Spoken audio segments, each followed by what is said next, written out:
What's up, Pivot Project? I'm with Sal Mele today, and who's a serial entrepreneur in the hospitality business. And we're just going to peel that a little bit today because I think it's going to be a fascinating story of sort of looking back how he got into it and how every step has been sort of a different direction that's kind of expanded that over time. So, Sal, maybe just for those that don't know you, sort of Cole's knows, who's Sal? Who's Sal? I am, should I be talking about my age here? We won't go there. I run two restaurants.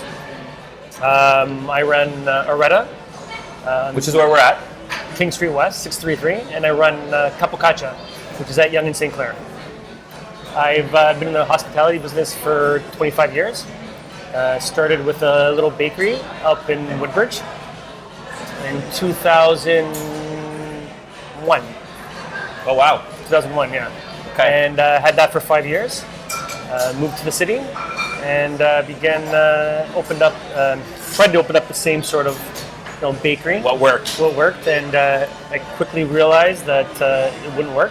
After 5 years of, it's amazing. It took me 7 months to put this bakery together. And 3 or 4 days after, I realized I made the biggest mistake. What caused that? This is interesting. What caused that realization? In Woodbridge, in the Italian culture, it's very common. You come in, it's a bar scene.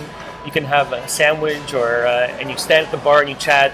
Whereas in the city, I wasn't dealing with just Italians, and they were sitting down at tables. Yeah. And so I had to run out and ask them what they wanted and come back. So that was a little bit of a learning curve. And then people were, asking for alcohol right away, and I didn't have my license for that. So I realized that I think this would work if I sort of set up a bakery. I set up a restaurant, and I had table service. So it evolved from table service to pizzas. And so it was really that trial and error. It wasn't necessarily sticking to the game plan, but just being able to adapt to whatever the data was. Absolutely. I mean, same thing here, right? It's like what I thought we were going to be when we opened up is 6 months later is totally different, right? And you're catering to a different clientele, so it's constant changing. So no matter how good your plan is, you're going to have to pivot. Absolutely. So what was the plan for this one initially? In 18 months, how did it change? So, the grand scheme of the plan didn't really change. It just in terms of the offerings, some of the stuff that we were doing, knowing when our slower times were and what we were going to do to get more people in the door. Capocaccia and Oretta are two different restaurants. One's a 70-seater, 90 seats in the summertime, and Oretta's about a 300-seater. Got it. Right? And so the only way this restaurant works is volume. Right. So, at Capocaccia we have more time with the guest. Not that we don't give them time here, but there's more time with the guest. Whereas here we really need the volume. We need to have them for an hour and a half, 2 hours, and then out and get someone else in there. Which is really interesting because we were talking about this, and I was saying the first time I came in here, I felt it too. The hospitality industry is really about hospitality. So even from a volume, there still has to be this authentic experience that makes people come back. For sure. How do you do that with volume? Because you do it here. Yeah, it's a good question. I have a management team here of about 5 people, and that's one of our mantras.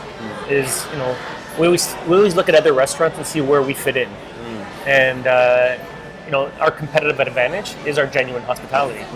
There's so many on King West. There's so many restaurants and so many options. So I think we had to give them this sort of genuine hospitality experience.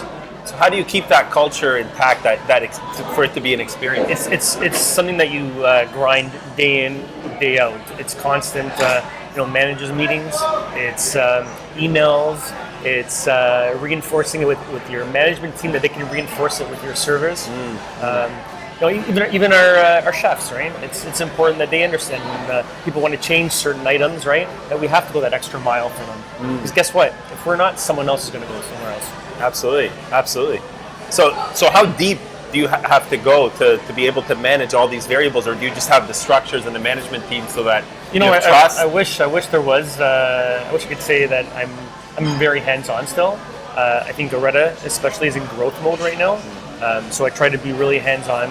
I try to, one thing I wanted to create this culture where people love coming to work, right? And I think when people love coming to work, it shows in their genuine approach to the table. And, which is hard in the hospitality industry. So one of the things I was telling you earlier is that being genuine is really important for us. But even building that culture, I want to be like the best place that people want to work. Like I want to, when people say, "Oh, Oretta," I want to work there, right? And that in turn, I think when you have so many people that want to be here, and it's an environment that's fun, it just feels good. Starts at the people, at the individual, because they are the face. They're the ones creating the biggest experience, biggest reward. If done right, yeah, absolutely, I get that. So let's go back a little bit on your journey through this, because I think this was interesting for those people watching this. I think what they'll resonate with is the fact that a lot of this was, hindsight being 2020, was spontaneous and just being at the right time or in the right place at the right time, and it wasn't necessarily the master plan of you being in the hospitality industry in the way it is now, but it was through discovering things about you or discovering through these experiences.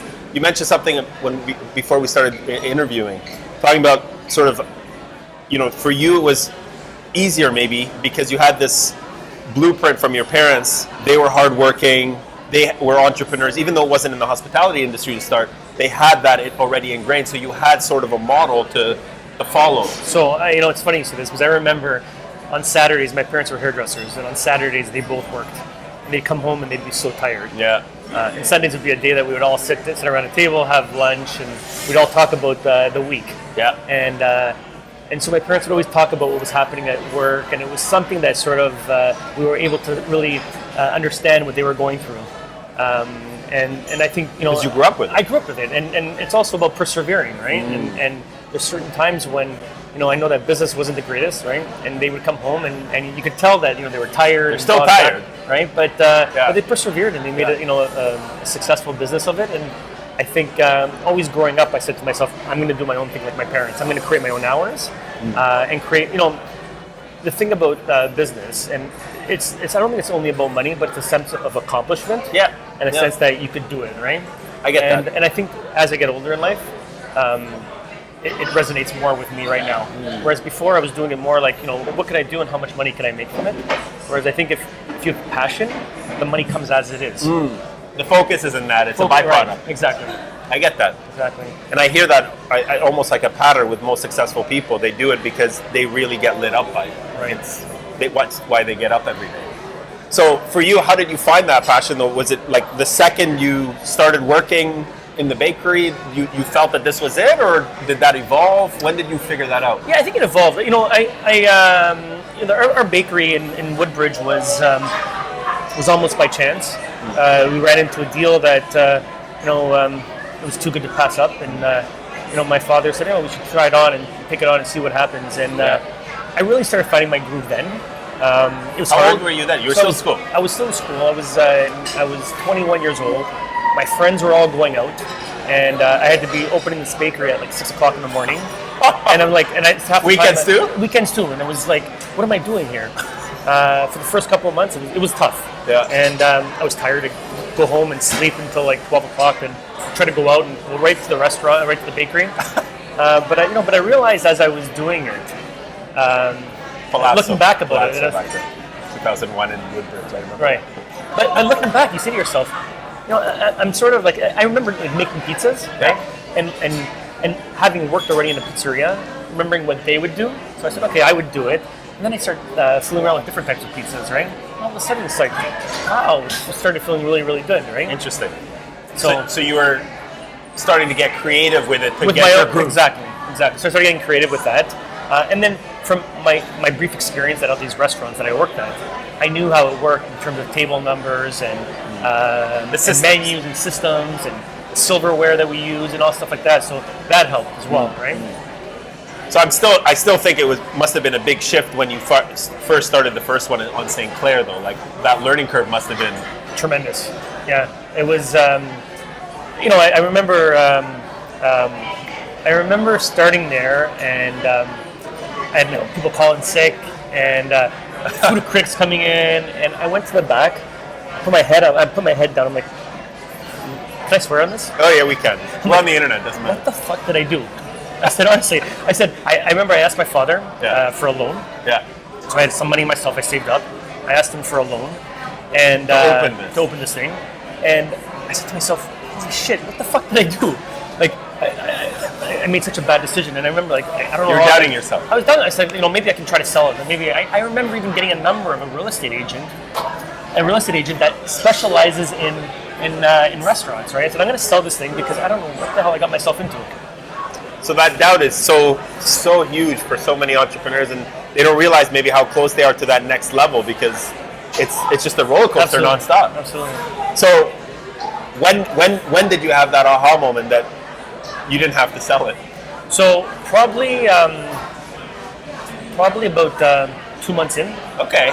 I've been very lucky because with my father's help, with some money, I was able to pay him back in about a year and a half. I had two sisters, right? I had two sisters that needed a part-time job, and it was always nice bringing some family in the mix. So they really helped me. They're less likely to call in sick. Exactly. And then I found a great chef. I guess I was lucky to find a great chef.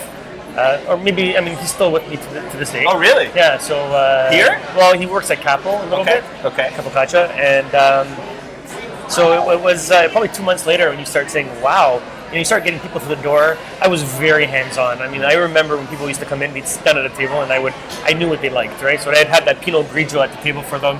I would, bring out, we had a lady in the back that was making apple strudel, and I would bring out the apple strudel. I'm like, this is what she made right now, right? Wow. I knew everybody by name. I shook everybody's hand. I, kissed babies, and it was just like it was. You my created the environment first, right?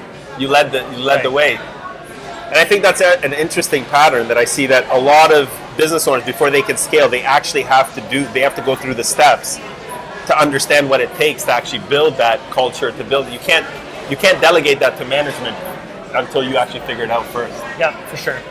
So fast forward to where we are today, multiple restaurants, clearly successful and growing. What are you attributing as sort of your biggest learnings as you pivoted through this? Because you obviously had these doubts, you obviously had these moments of time, chance. We went from the bakery into, I want to build a bakery in 4 days, I'm turning into a restaurant. What is actually now sort of, what do you attribute, like, wow, the biggest thing that from where I was till now, the biggest thing is this? So at Capocacha, I really focused on the restaurant was more about me. And I realized. What do you mean by that? Well, it was about me. Like, everyone knew my name, so everyone knew Sal's restaurant. Gotcha. And so I sort of built it on myself, right? And then what worked for you before? Exactly. But then I realized that I could not be at all these locations anymore, or these two locations. And I thought to myself, I gotta build it on the brand. I gotta build it on the execution of the dishes, And I think that was my biggest learning curve. When I opened up here, I didn't have the least bit anxiety as I did when I opened up Capocacha, because I knew whether it took me 2 months or 3 months, I knew I was in the right direction.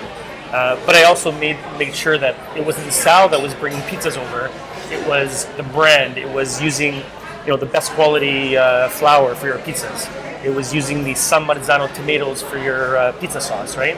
So I made sure that I hired the proper people, and I'm giving a genuine experience without having Sal there. So I've tightened the brand up, right? I'm more laser focused on who we are. Back to your initial point of really focusing on the people to create the culture, because that's the hardest thing for any business to scale. But there's so many businesses where their strength is their weakness. The guy who's leading it is the brand, but there's only 24 hours in the day. Well, and precisely. I'm a father now with 3 kids, right? And I want to spend time with my kids. Yeah. I also want to open more restaurants. Yeah. So again, it's I've been very I'm focused on aside from the brand. But it is the people that work for that brand and understanding that brand, right? Totally. Our chefs, I actually handpick chefs from Italy right now, and I bring them in and I pay for their visa and everything to get them here, because that's the only way we're going to be hyper focused on this brand, right? So I think the most thing is, aside from just the tightening of the brand, it's the people that I've got into the mix here. Does that answer that question? Yeah, I think Yeah? so. I think the context is there's many dimensions to this that you could kind of Right. cut it in different directions. But it's clear, I think, from what I'm hearing from you, it's for you to be obsessive about the brand, it replaces the need for you to be the brand. Right. I just feel like whatever type of business you're in, it's all about details, right? And What do you say to people that say most things don't matter, though? then I think they shouldn't be an entrepreneur. I don't think they should be in a business then if things don't matter, right? Like honestly, I think every little thing matters in here, right? You know, part of putting this restaurant together is giving everyone a different experience, right? Whether you come into the cafe, whether you're upstairs, whether you're in the back room, right? I wanted to give people a different experience from your cutlery to your plates, like everything. Like people don't realize how much is involved, thought on the tumbler that we're going to use, or the type of water we're going to use, right? Or the fact that we only have Italian wines here on the menu, right? So all these Italian things, restaurant, right? yeah. But you know what people would say to you? Well, you can have some California. People ask for it, right? Yeah. I get slack all the time. People say to me, "Oh, come on, you can have California wines." My server said that to me sometimes, right? I'm like, who are we here? Right? At that point, I had a chef for me once that he came into the kitchen and he said, I came in the afternoon at Capocaccia. This was a couple of months after we ordered, and we opened, and he had chicken quesadillas on the menu. Chicken quesadillas on the menu? I said, guys, like there's certain things in the Italian culture, you don't put chicken on a pizza, right? You just don't do that stuff, right? So, if you're trying to give them that authentic experience, you got to be laser focused, and you're not going to make everybody happy. Even the other way around, giving these California wines and putting chicken on pizzas and pastas, you're still not going to make everybody happy. Yeah. Know your audience, know your Right. market, and then be obsessive to give them value every day. I get that. So I guess just to take it back to the people who are watching this, I think from an industry perspective, this is going to resonate with a whole different subset of people. But if someone is sitting, whether they're in the hospitality industry or not, if they're sitting here and they're maybe sitting on the fence and they're just, kind of what we were talking about, we are sold out as a society to following systems to have certainty in life. And school has been teaching them to go to school, get good grades, get a job. For those people that don't feel fulfilled in that, which statistically is actually the majority, not everyone should be entrepreneurs. I think you could probably relate to that. I think, entrepreneurism has become sort of a buzzword and it's positive. But I mean, it's hard most of the days. It's lonely. It's stressful. I'm sure you have just as many You days. hit the nail on the head. It is stressful and it's lonely being at the top. You need to surround yourself with good people. One of the things I do with my management staff here is I always talk about this every weekly meeting. I said, to some degree, I want them to be entrepreneurial, right? Like, show me what we can do this week. Tell me what you think of a certain campaign, right? Like, give me ideas, right? You create the space for them. Right. It's the chef says the same thing. Right? Like you can't have one guy. It's lonely by yourself, right? Like give them some ideas. Get some people excited about creating some ideas, right? And what have you seen that has worked well? Like, how do you, if someone hasn't had that experience of taking ownership and being creative, do you just replace them, or is there a way to coach that into them? So I think we spoke about this before. Attitude, you can't train, right? So if someone has that attitude, then we would, I would anyways, would far better have someone that is trainable and sort of has that good attitude and wants to be there, than opposed to someone that maybe just doesn't have that attitude. I like that. So it's not the experience, it's the fit. Correct. It's being able to train attitude. Okay. So if someone is one of those people that are sitting there and watching this, and they don't know what's next for them. Looking back at the last, since 2001 and even before, when you were being a student having odd jobs, what would you say could be a pattern that if they don't have entrepreneurial parents that showed them what work ethic and just grinding through it could be? What could they use as a benchmark where that could help them that from your life that was authentic for you besides your parents? What was it that they could leverage as a guidepost? Because they don't know where they're going to end up, I think is the point. Right. So I think as a young person going to school, I think it was really important to work in a lot of different industries and start feeling comfortable with what you like more than other things, right? I gravitated towards the restaurant business because, my parents are Italian, and we used to sit down and we used to go to restaurants a lot, and so. But I think working at these places taught me like or gave me the insight to say, hey, I can do this. Yeah. But I think you got to have a passion for it. Yeah. And because I could be in the restaurant business and say, I don't even want to do this anyways, right? I don't know if that answers your question. Yeah, I mean, so get as many experiences as possible. I think getting as you'll much know experience. is what I'm hearing. I think so. You know what? Or at least you'll have an educated guest to go try more in. I think so. And a lot of times, we get comfortable in terms of how much we make and where we're going with everything. And I feel like, before, after our bakery, there was like a year transition before I opened Capocaccia. And I thought to myself, like, I can, make a really good salary as a manager or a GM. And do I need the stress in my life? And do I want to do this? Yeah. And I thought about it a few times. And that's really interesting for me. What made you decide to go left and not right? Like, I think no risk, no reward. And I'd be very comfortable. I'd live great life and have really a lot of free time and everything. But I think again, it wasn't about the money. It was just about the sense of accomplishment, in the sense that you could do it, right? So it almost sounds like you felt the most alive, or I hit it. Yeah, I felt motivated. I felt intrinsically. Correct. I still today.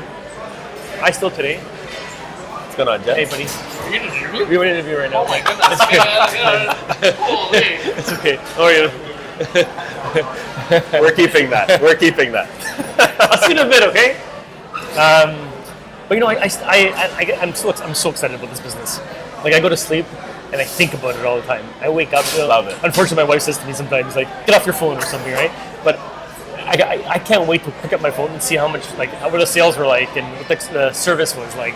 But I go to sleep and I constantly think, okay, so what if I move something somewhere else and I did something else? Like, I just constantly, I eat, breathe, and sleep it. I love the business. Like, I wish I wasn't a sucker for it, but I love the business. But you're aware of it. I think that nails it. That's a perfect pattern. You don't know what's going to drive you, so you're going to try a bunch of stuff. Then you're going to kind of, it's a funnel. Yeah, then you're going to have less. You end up knowing. You don't end up knowing right away. That's why I say it's a little bit of perseverance, right? If you would have talked to me 15 years ago at Capocaccia, I was like, I made the wrong move, right? But 2, 3 months, 4 months later, I'm like, I really like this. Like, I love people coming in and knowing who I am now, right? And then people are coming in and shaking my hand now, right? So I like this, and I start saying, wow. And then it starts piggyback into like another restaurant, and you feel like, and then you see ideas that work, and you say, okay, this is what I can do here, and especially traveling, right? When you're traveling, most of the design of this restaurant, I got a great designer, but a lot of the stuff is I saw it abroad, and I brought it here, right? That's interesting. Okay. I mean, and we were just talking about that actually. That a lot of the decorations and the vibe. So these floors here, for example, this pattern floors. My wife and I were in a store in New York, and I'm like, I walked in, I'm like, these are the best floors for Oretta. I brought them back, and the designer sourced them out, and here we go. Love it. And it has a very cool, colorful, still retro feel. So it is unique. And I noticed that the restaurant, even the areas in the front, I mean, it's a completely different vibe depending on what area. So you're creating it sub-environments and sub-experiences even within the same space. Well, that's what I say. It's because you can be a guest will come in maybe one day and have a coffee in the cafe. But one day they'll be out there and be packed in the dining room. And then upstairs we have a presentation kitchen where we have a chef cooking up there for you, right? Interesting.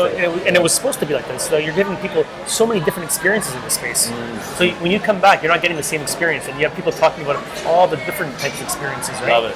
Love it. Awesome.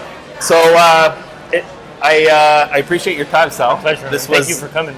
Thank you. And for everybody that is interested, we've had the pizza. We can vouch for it. It's incredible. So you should come here and try it for yourself if you're in Toronto. Sounds good. Thanks again, Sal. Appreciate it. Okay.